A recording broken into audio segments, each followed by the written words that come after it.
Hello everyone.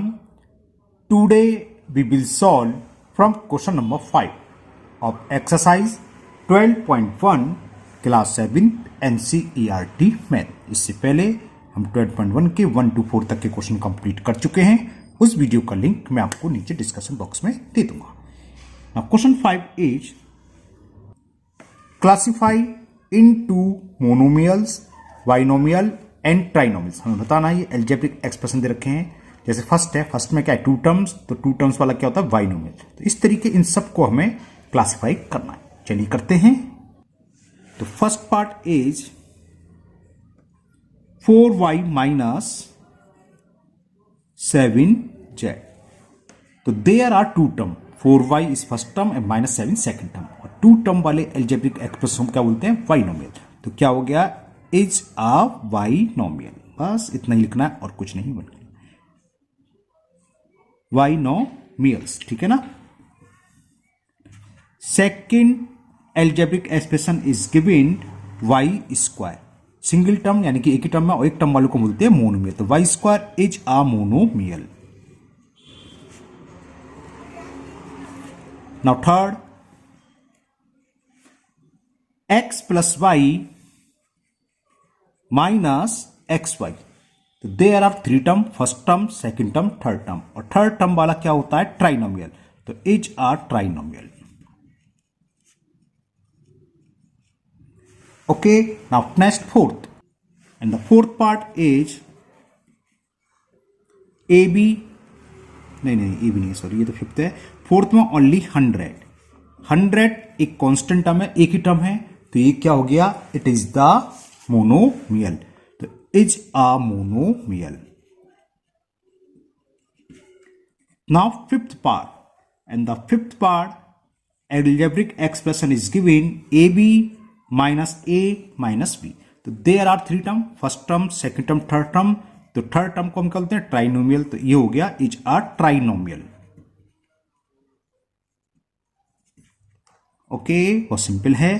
Now six part, 5 minus 3t। Plus और minus से term separate होता हम बता चुके पहले, है ना। तो 5 माइनस से पहले 5 आ गया एक टर्म, और माइनस के बाद 3t आ गया टू टर्म। तो टू टर्म को क्या बोलते हैं, बाइनोमियल। तो it is a binomial. Now seventh part, in seventh part algebraic expression is 4p square Q minus 4p Q square. अब इसमें कितने टर्म है, 1 और 1 टू टर्म, और टू टर्म वाले को जैसे ऊपर बताया था बाइनोमियल, तो सेम ये भी binomial, is a binomial.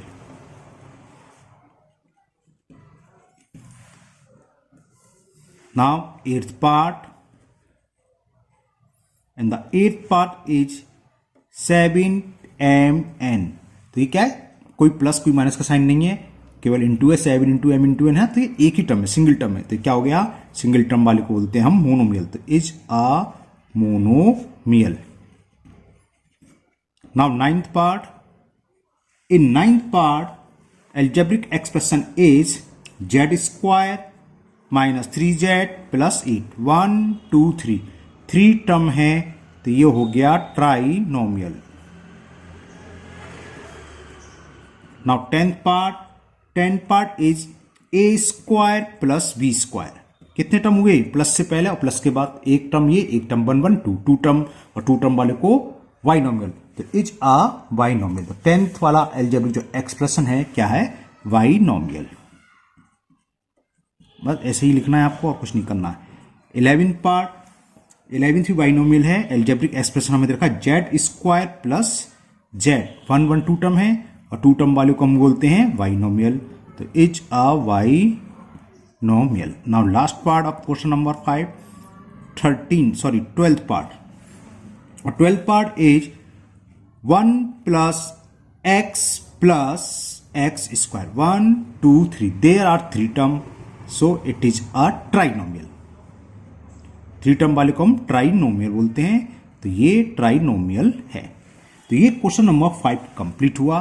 Now question number 6, and the question 6 is state whether a given pair of term is of like और अनलाइक टर्म। फर्स्ट पार्ट, इसमें हमें क्या देखा है, एक पेयर देखा है टर्म का, जैसे ये 1,6। हमें बताना है ये लाइक टर्म है कि अनलाइक टर्म है। इंटू वाला वीडियो जरूर देखिएगा आप, है ना, उसमें सब डिस्कस कर चुके हैं। ये फर्स्ट टर्म कॉमा से पहले फर्स्ट 1 और कॉमा के बाद 100, बोथ आर कांस्टेंट यानी कि सेम टर्म है, तो इसको हम बोलते हैं लाइक। तो ये क्या हो गया, लाइक टर्म। सेकंड में दे रखा है हमें -7x और दूसरा दे रखा है टर्म 5/2x। ये हमें एक पेयर दे रखा है टर्म का, ओके। तो यहां वेरिएबल x, यहां भी वेरिएबल x, वेरिएबल सेम होना चाहिए और साथ ही साथ इनकी पावर भी सेम होनी चाहिए, लिटरल फैक्टर से बोलते हैं ना। तो ये सेम है, तो दोनों की तो कांस्टेंट कुछ भी हो सकता है, जैसे 1 था 100, ये कांस्टेंट प्लस भी हो सकता है माइनस भी, इसमें दोनों प्लस थे, माइनस है ये प्लस, और कुछ भी वैल्यू हो सकती है। वेरिएबल देखना होगा मेन, वेरिएबल x है तो दोनों में x होनी चाहिए और उनकी पावर भी सेम होनी चाहिए। यहाँ 1 है, यहाँ 1, तो ये कैसे हैं, आर लाइक टर्म। ये दोनों कैसे हैं, are like term. Now in third part, pair is given -29x, -29y। अब इसमें क्या था, कांस्टेंट वैल्यू तो सेम है, भली कांस्टेंट डिफरेंट होती लेकिन वेरिएबल सेम होने चाहिए थे। ये वेरिएबल सेम नहीं है, यहाँ x है y है, तो आर नॉट लाइक टर्म, या इससे हम बोल देते हैं अनलाइक, है ना।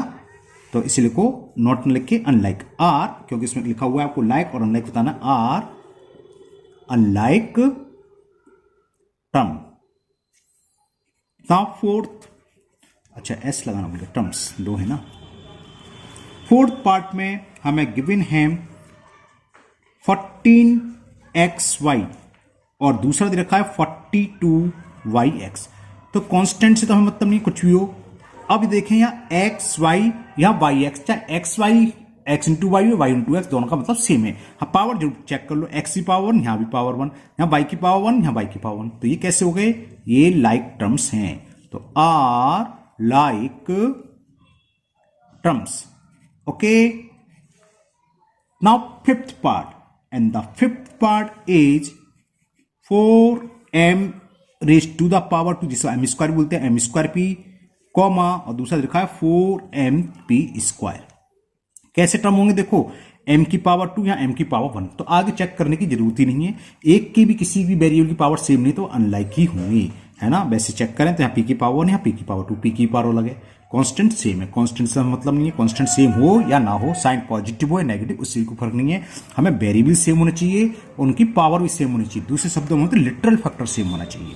तो ये कैसे हो गए, सेम नहीं है, तो are unlike term, are unlike terms. Top 6 part है, हाँ 6 part. In 6 part, first term is 12xz, second term is 12x² z²। शायद समझ में आ गई, यहाँ x की पावर 1, यहाँ x की पावर 2, पावर सेम नहीं है तो अनलाइक टर्म होंगे, आर अनलाइक टर्म्स। तो ये क्वेश्चन 6 कंप्लीट हुआ। Now last question of this exercise, question number 7, and the question 7 is identify like term in the following. A और बी दो पार्ट्स हैं, इसमें लाइक टर्म और इसके भी लाइक टर्म हमें फाइंड करने हैं। जो है बहुत सारे टर्म रखे हैं, जैसे देखो -x/2 कॉमा के बाद दूसरा टर्म शुरू हो गया, -4/x²। क्या ये दोनों लाइक टर्म है, यहाँ y की पावर 2, यहाँ y की पावर 1, ये दोनों लाइक टर्म नहीं है, तो इनमें छाटने पड़ेंगे। x और y की पावर 2, देखो एक मिल गया, x और y की पावर 2, तो ये और x और y की पावर 2 को और देखें नहीं है, तो ये और ये दोनों लाइक टर्म है। इसी तरह ये छाटेंगे, -4/x², y और x की पावर 2, भले ही x की पावर 2 पहले दो, उससे कोई फर्क नहीं पड़ेगा, है ना। जैसे कि लास्ट में 20x की पावर 2 यानी कि x²y, तो ये दोनों लाइक टर्म है। चलिए लिखते हैं, तो मैंने आपको क्वेश्चन दिखा दिया है, बुक आपके पास है ही। अब मैं जो लाइक टर्म है बुक में से देख के करता हूँ पेपर पर, चलिए करते हैं।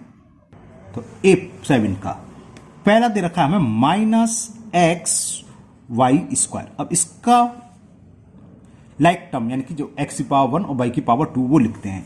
दूसरे में y² 2xy² मिल गया, तो कॉमा 2xy²। देखो x की पावर 1 y की पावर 2 है, एक तो ये हो गया इसके साथ, और देखिए और कोई है xy² x² तो है, और कोई नहीं है, तो एक पेयर तो ये हो गया, ठीक है। अब देखते हैं थर्ड सेकंड टर्म में क्या दे रखा है, एक साथ लिख दे रहे हैं हम। वो दे रखा है -4yx²। अब जरा इसका ढूंढें, यानी कि y की पावर 1 एक्स स्क्वायर जैसा कोई है टर्म। देखते हैं 20x, हाँ मिला, एक मिल गया इस फर्स्ट रो में सबसे लास्ट में 20x स्क्वायर वाई। अब देखो X square Y, Y X square, इससे कोई फर्क नहीं है, आगे पीछे कौन है इनटू में, हाँ एक्स की पावर 2 है, यहाँ भी 2 है, वाई की पावर 1 है, वाई की पावर 1, तो एक ये मिल गया। अब थर्ड पेयर ढूंढें, ये दोनों पेयर आपस में लाइक हैं। थर्ड पेयर हम ढूंढते हैं 8x स्क्वायर, यानी कि एक्स स्क्वायर वाला टर्म ढूंढना है। एक्स स्क्वायर का एक मिला, -11x स्क्वायर मिल गया, एक -11x स्क्वायर,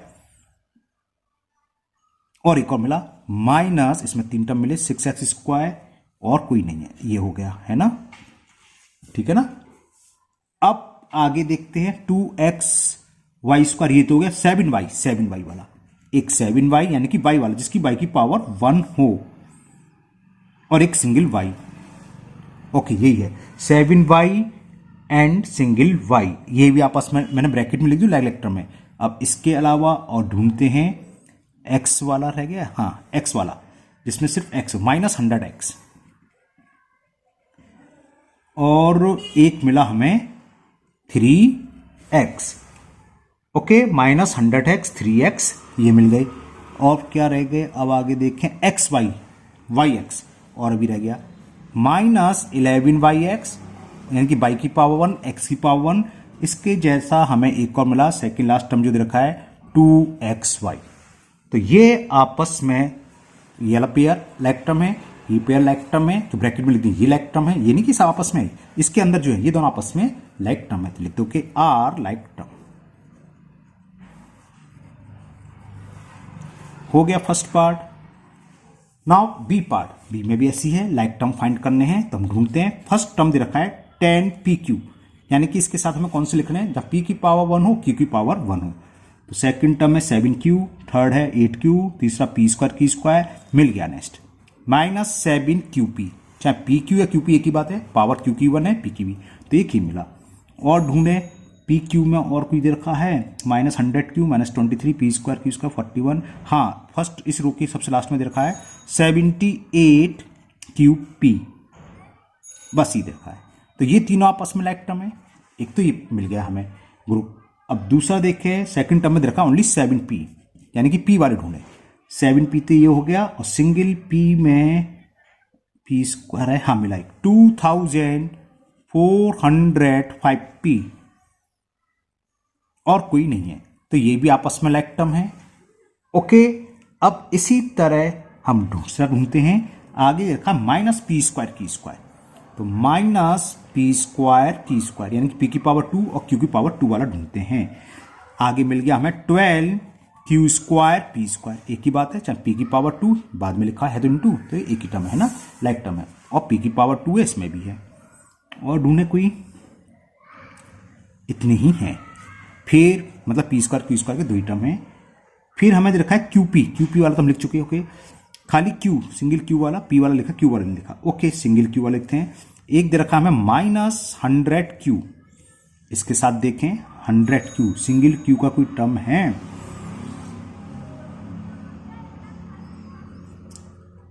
सिंगल Q का कोई टर्म नहीं है।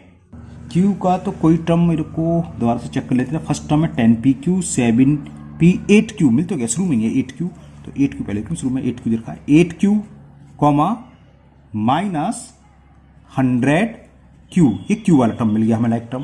ये थर्ड टर्म पर दे रखा है, देखो बुक में थर्ड टर्म ये दे रखा है 8q, और ये देखा 100q है ना, तो ये भी लाइक टर्म हो गए। तो हमारे पास कौन कौन से हो गए, pq वाले हो गए, सिंगल p वाला हो गया, सिंगल p वाला हो गया, सिंगल q वाला भी हो गया, p स्क्वायर q स्क्वायर वाले भी हो गए, QP वाले हो गए, ये pq QP एक ही बात है, 100q वाले हो गए ये। 23, चलो कांस्टेंट लेते हैं अब हमें दे रखा है -23, तो जिसमें कोई वेरिएबल ना हो, कोई है कि नहीं है, 23 मिला, एक 41 मिल गया, 41, और कोई है कि नहीं है कांस्टेंट टर्म में, और कोई नहीं है, तो ये भी आपस में क्या है, लाइक टर्म है। और ढूंढते हैं p स्क्वायर q स्क्वायर वाला मिल गया, p स्क्वायर q स्क्वायर वाला मिल गया, okay, -p square single p square वाला नहीं है, तो p स्क्वायर वाला टर्म ढूंढते हैं। तो देखो -5p square, sorry -5p square comma 701 देखा सबसे लास्ट वाला 701 पी स्क्वायर, ये भी आपस में, ये दोनों आपस में लाइक टर्म है। पी सिंगल पी वाला है, ये हो गया पी क्यू, हाँ पी स्क्वायर क्यू रह गया, पी स्क्वायर क्यू, तो वो है 13 पी स्क्वायर क्यू, और इसी के जस्ट बाद दे रखा मैं क्यू पी स्क्वायर, तो ये हो गए सब एक 701 पी स्क्वायर, 701 पी स्क्वायर आ गया। तो बस इतने पेयर बने, तो ये जो ब्रैकेट में अंदर का ये आपस में लाइक टर्म है, these are like term, these are like each other, these are each other like हैं, ये भी लाइक, ये भी लाइक, तो ये पेयर हो गए। आर पेयर ऑफ, पेयर तो शायद गलत लिख रहे हैं, पेयर से मतलब होता है टू, यहां 3 भी है ना, are like terms, group of like terms ऐसे लिख लेते हैं, group of like terms. Okay, ये तो आपको केवल सिखाया गया कि लाइक टर्म्स क्या होते हैं, अनलाइक टर्म्स क्या होते हैं। मुझे उम्मीद है ये आपको अच्छे से समझ में आ गई होंगी। तो ये 12.1 एक्सरसाइज आपकी कंप्लीट हो गई है, और मुझे उम्मीद है आपको ये बहुत अच्छे से समझ में आई होगी। फिर भी अगर किसी क्वेश्चन में आपको कोई डाउट है, कोई प्रॉब्लम है, तो आप कमेंट बॉक्स में कमेंट करें, मैं उसको दूर करने की पूरी कोशिश करूंगा। अगर आप लोग पहली बार चैनल पर आए हैं तो चैनल को सब्सक्राइब करना ना भूलें, साथ ही साथ बेल आइकन जरूर प्रेस करें, जिससे आगे जो भी वीडियो अपलोड होगी उसका नोटिफिकेशन आपको मिल जाएगा और वो वीडियो आपकी मिस नहीं होगी। फिर मिलते हैं नेक्स्ट वीडियो में। Thank you, have a nice day.